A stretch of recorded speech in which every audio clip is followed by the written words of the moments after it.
Pahalayung gambreng. Teman-teman, ada kamera tuh. Hai, perkenalkan kami dari kelompok 1. Perkenalkan, nama saya Komaira, saya sebagai Nabi Yunus, dan ada satu teman kami yang bernama Nabila Salah Purba sebagai kaum Ninawa. Perkenalkan, nama saya Rahma Devi, saya berperan sebagai kaum Ninawa. Perkenalkan, nama saya Yatebira, saya berperan sebagai berhala. Perkenalkan, nama saya Syahida Devi, saya berperan sebagai berhala. Perkenalkan, nama saya Fida Cahaya Salsabila, saya berperan sebagai kaum Ninawa. Perkenalkan, nama saya Nadia, saya sebagai kaum Ninawa. Perkenalkan, nama saya Nidani Putinting, saya berperan sebagai kaum Ninawa. Di sini kami akan menceritakan kisah teladan dari Nabi Yunus. Yuk simak video kami.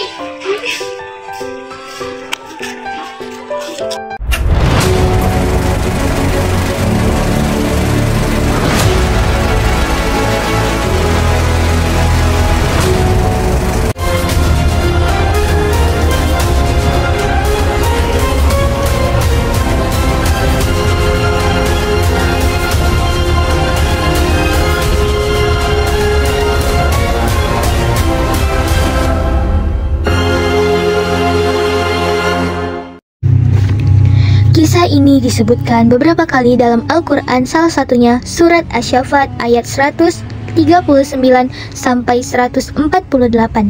Diceritakan bahwa Nabi Yunus alaihi salam merasa putus asa berdakwah kepada kaumnya yang keras kepala. Setelah hampir puluhan tahun berdakwah, hanya sedikit yang mau menjadi pengikutnya. Akhirnya, beliau pun meninggalkan kaumnya dengan perasaan marah sekaligus sedih.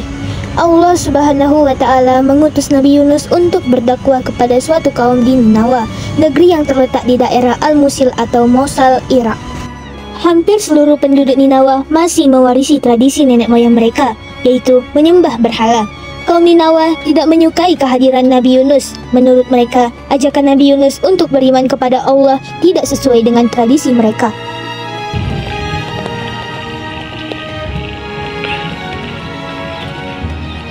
Wahai kaum Ninawa, janganlah kalian menyembah berhala seperti itu, karena berhala itu tidak bermanfaat bagi kalian. Diam saja kau Yunus, kau bisa berbicara seperti itu karena kau bukan keturunan dari nenek moyang kami. Ya, tidak mungkin kami meninggalkan agama dari nenek moyang kami. Sudahlah Yunus, pergi saja kamu dari sini. Kami hanya menyembah Tuhan kami yang nyata, bukan seperti engkau yang tidak nyata Tuhan. Hahaha.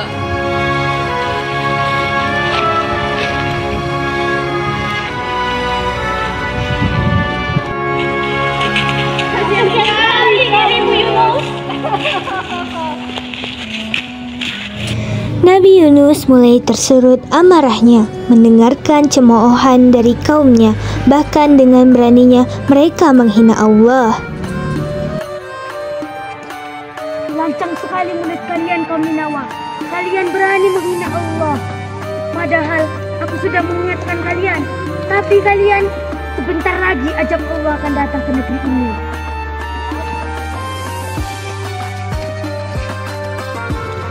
Setelah beberapa tahun berdakwah, pengikut Nabi Yunus hanya sedikit.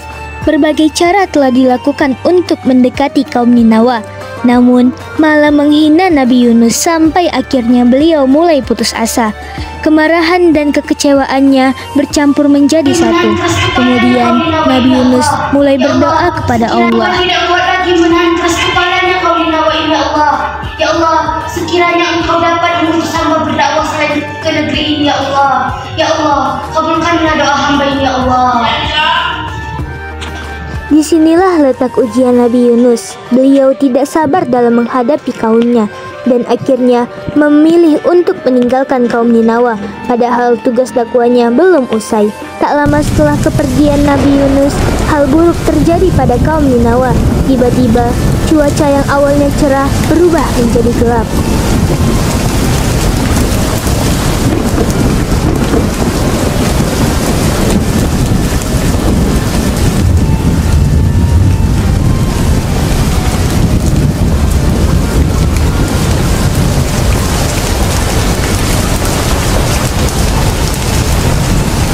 Apakah ini yang dikatakan oleh Nabi Yunus dalam tempo hari? Wahai kakak, aku takut. Jangan takut adikku. Pasti ini adib Allah yang diberikan kepada kita. Satu persatu kaum Ninawa mulai keluar dari rumahnya. Mereka bersujud dan mulai menyadari akan kesalahannya.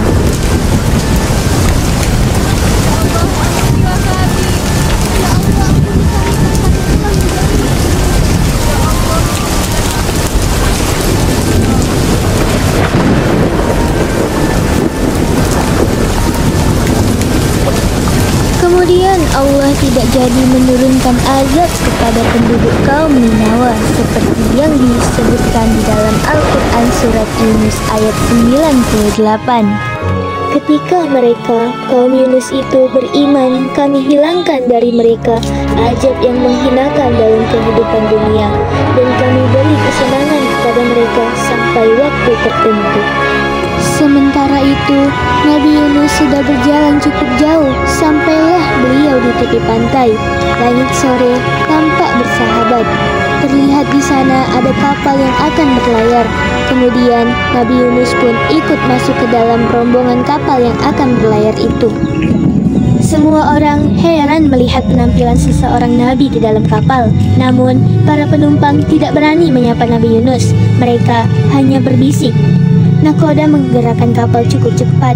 Ketika berada di tengah lautan, seketika itu angin bertiup kencang dan menggoyangkan sebagian badan kapal.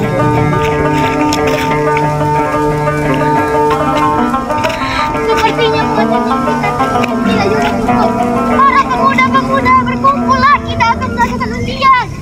Para penumpang kapal termasuk Nabi Yunus melakukan undian. Ternyata yang keluar adalah nama Nabi Yunus. Setelah melakukan undian kedua dan ketiga kalinya, tetap saja nama yang keluar adalah nama Nabi Yunus. Baik, Nabi mulai. Ayo kita lakukan undian sekali lagi. Ayo lagi. Melihat kenyataan tersebut, Nabi Yunus pasrah dengan keadaannya.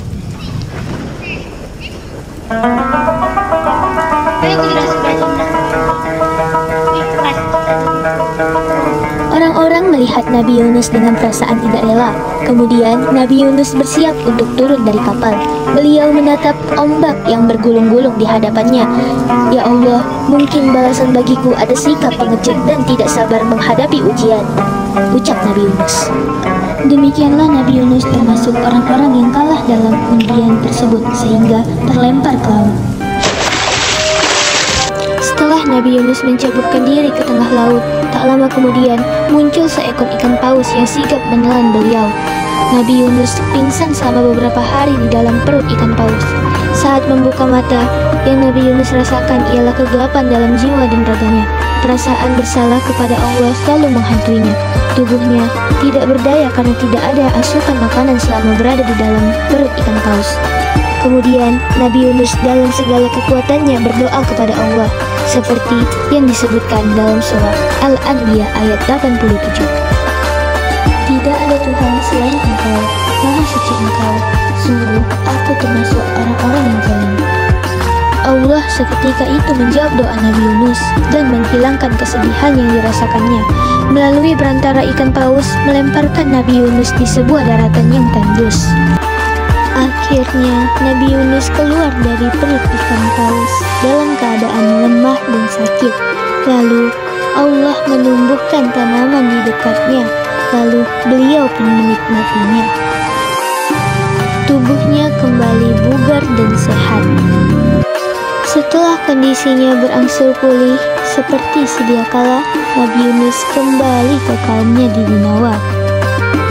Sesampainya di sana, Nabi Yunus disambut hangat oleh kaumnya. Beliau sangat terharu atas perlakuan yang diberikan oleh kaumnya. Sinilah bergabung bersama kami.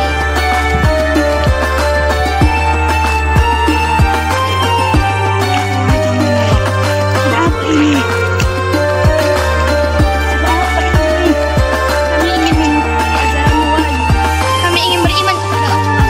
Alhamdulillah. Hati kalian sudah terbuka untuk mengikuti ajaran Allah. Kaum Ninawa sekarang sudah jauh berubah lebih baik dari sebelumnya. Mereka hanya beriman kepada Allah Subhanahu wa Ta'ala. Pertama, Allah mengisahkan tentang Nabi Yunus di dalam surat Yunus ayat 98 yang berbunyi, A'udzubillahi minasyaitonirrajim. Bismillahirrahmanirrahim. Falaula kanat qaryatun amanat fanafa'aha imanuha illa qauma Yunus lamma amanu kasafna ankum adabal ziz'i fil hayatid dunya wa mattanahum ila inni. Artinya, maka mengapa tidak ada penduduk suatu negeri pun yang beriman, lalu imannya itu bermanfaat kepadanya selain kaum Yunus? Kenapa ketika mereka kaum Yunus itu beriman, kami hilangkan dari mereka azab yang menghinakan dalam kehidupan dunia, dan kami bersenangkan kepada mereka sampai waktu tertentu. Sadaqallahul adzim. Kemudian Allah menyebutkan dalam surah Al-Anbiya ayat 87 sampai 88 yang berbunyi, A'udzu billahi minasyaitonir rajim. Bismillahirrahmanirrahim. Wa zannuni iz zahaba mughadiman fazanna an lan naqdira alaihi fanada fi zulumati alla ilaha illa anta subhanaka inni kuntu minaz zalimin. Fastajabna lahu wa najjaynahu minal gham wa kadzalika nujil mu'minin, yang artinya, dan ingatlah kisah Yunus ketika dia pergi dalam keadaan marah, lalu dia menyangka bahwa kami tidak akan menyulitkannya, maka dia berdoa dalam keadaan yang sangat gelap, tidak ada Tuhan selain Engkau, Maha Suci Engkau, sungguh aku termasuk orang-orang yang zalim. Maka kami kabulkan doanya dan kami selamatkan diri dari kedukaannya, dan demikianlah kami menyelamatkan orang-orang yang beriman. Shadaqallahul azim. Terakhir, Allah mengisahkan dalam Quran surah Al-Qalam ayat 48. Bismillahirrahmanirrahim. Fasbir li hukmi rabbika wa la takun masahibil hutim iznada wa huwa makzum. Artinya, maka bersabarlah engkau Muhammad terhadap ketetapan Tuhanmu, dan janganlah engkau seperti Yunus, orang yang berada dalam perut ikan ketika dia berdoa dengan hati sedih. Shadaqallahul azim. Kisah Nabi Yunus juga tercantum di dalam surah As-Saffat ayat 139 sampai 148 yang berbunyi,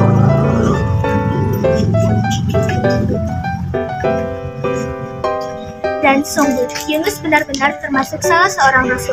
Ingatlah ketika dia lari ke kapal yang penuh muatan, kemudian dia ikut diundi, ternyata dia termasuk orang-orang yang kalah dalam undian.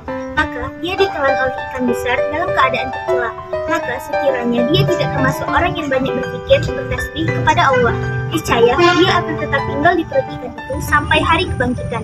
Kemudian kami lemparkan dia ke daratan yang tandus sehingga dia dalam keadaan kesakitan. Kemudian untuk dia kami tumbuhkan sebatang pohon dari jenis labu, dan kami utus dia kepada 100.000 orang atau lebih, sehingga mereka beriman. Karena itu kami anugerahkan kenikmatan hidup kepada mereka hingga waktu tertentu. Demikianlah surat-surat yang terdapat di dalam kisah Nabi Yunus.